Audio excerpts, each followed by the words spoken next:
I found out someone had been sleeping in my garage for weeks, not breaking in, not stealing anything. They knew when I left for work. They knew when I came home. The police told me there was a chair positioned so they could hear my front door open. That meant they weren't hiding. They were waiting. I live alone in a small townhouse outside a mid-sized US city. It's the kind of place nobody thinks twice about. Quiet street, working families, kids riding bikes until dinner. I've been there a little over 3 years and nothing unusual had ever happened. My routine was boring. I left for work around 6:30 every morning and got home a little after 5. I parked in the garage every day. Open the door, pull in, close it. Same thing 5 days a week. The garage wasn't fancy. Just concrete floors, metal shelves, and stacks of boxes I hadn't opened since I moved in. I mostly used it to store tools, a cooler, and old furniture. One Tuesday evening, I pulled into my driveway and noticed the garage door was already halfway open. I stood there for a second, still in my car, staring at it. I assumed I had forgotten to close it that morning. I was tired. It happens. I parked, hit the button, and the door came down like normal. I didn't think about it again. A few days later, it happened again. This time the door was open just enough to see inside.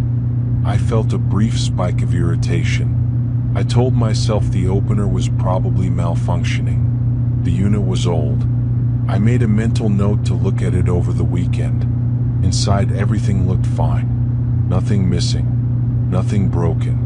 I went inside and forgot about it.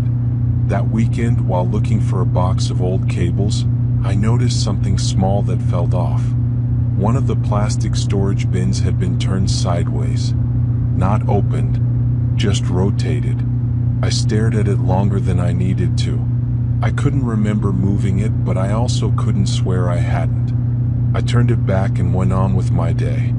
The next week, the smell started. It wasn't strong. Just a faint odor in the garage when I came home. Something like sweat mixed with cigarettes. I don't smoke. None of my neighbors smoke near my unit. I assumed it was coming from outside or from something old in one of the boxes. Garages smell weird sometimes. I left the door open for a bit and it faded. A few days later, I took the trash out and noticed a fast food bag inside. It was crumpled and stuffed under the top layer of garbage. I stood there holding the lid open, confused. I hadn't eaten fast food in over a week. I checked the receipt. It was from a place a few miles away. I convinced myself it had fallen in by accident. Maybe it was stuck to something else. I threw the bag out and went inside. That night I couldn't sleep. I don't know why. Nothing dramatic had happened. I just felt uneasy. I double-checked the locks before bed, which wasn't something I usually did. Around 2 a.m. I heard a dull sound, like metal shifting. It came from below me, from the garage. I sat up in bed and listened. Another noise followed. Something brushing against shelves. Slow, careful. Then it stopped. I told myself it was the house settling, or a raccoon, or my imagination. I stayed in bed for a long time before eventually falling asleep. The next afternoon, I came home and noticed the garage door was open again. This time, I didn't close it right away. I stood at the entrance and looked inside. My folding chair was no longer against the wall. It was closer to the back, angled slightly like someone had sat in it and pushed it aside. The smell was stronger now. Definitely cigarettes. Definitely human. I felt my stomach tighten. I stepped inside and looked around more carefully than before. Behind the shelves, near the wall I never really checked, I saw something I hadn't noticed before. A flattened piece of cardboard on the floor. Right next to it was a half-empty water bottle. That was the moment I realized I hadn't been forgetting things. Someone had been inside my garage, and they hadn't left yet.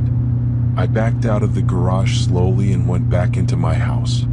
I locked the door behind me and stood there, listening. My heart was pounding, but everything was quiet. I didn't call the police right away. That's something I think about a lot now. Instead, I grabbed a kitchen knife and stood at the door that leads to the garage.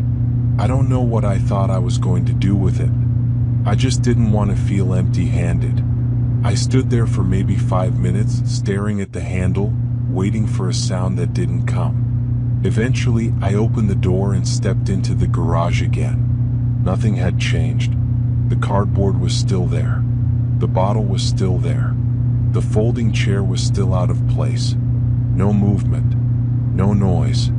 No person. I checked behind the shelves. Nothing. I checked the corners. Nothing. I opened the side storage closet. Empty. It looked abandoned. That night I didn't sleep. Every sound made me sit up. Pipes went. Cars outside. At around 3 a.m. I heard the garage door motor click. Not the door moving. Just the mechanism. Like the opener had been activated but couldn't engage. I didn't get out of bed.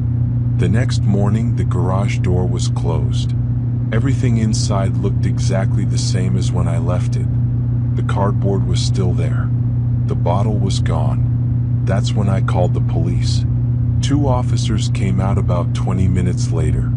I showed them the garage and explained everything. The door opening, the smells, the noises, the items, the chair, the cardboard, the bottle. They didn't laugh. They didn't dismiss it. They took it seriously. They searched the garage carefully. Behind shelves, inside boxes, above storage racks, in the crawl space access panel. One of them found cigarette butts hidden inside an old paint can I hadn't opened in years. Another found food wrappers stuffed behind a toolbox. They told me it looked like someone had been using the garage as a sleeping spot. One of the officers asked about my work schedule. When I told him my hours, he nodded. He said whoever it was probably knew when I wasn't home. He also said something that stuck with me. He said people who hide like that usually don't leave unless they're forced to. They checked the surrounding area but didn't find anyone. No reports of trespassers nearby. No matching descriptions. No cameras in the alley behind my unit. Before they left, one of the officers told me to change my garage code, install motion lights, and stop using the garage until everything was secured. That night, I stayed at a friend's house. When I came back the next day, the garage door was open again. Wide open. I stood in the driveway and stared at it. My first thought was that the police had come back. My second thought was that the opener had malfunctioned again. But when I walked inside, the chair was gone. The cardboard was gone. The paint can was tipped over. The shelves had been shifted. And my trash bin had been moved in front of the interior door to the house. Not blocking it completely. Just enough to make noise if someone tried to open it. I didn't go inside. I called the police again. They came faster this time. They searched everything again. The garage, the house, the backyard, the alley, the neighboring units. Nothing. One officer told me it looked like the person had left in a hurry. Another officer said something quieter, like he didn't want to scare me. He said sometimes people like that don't leave the area. They just relocate. I installed cameras, motion lights, new locks, a new garage system, sensors on the interior door, alarms on the windows. I stopped using the garage completely.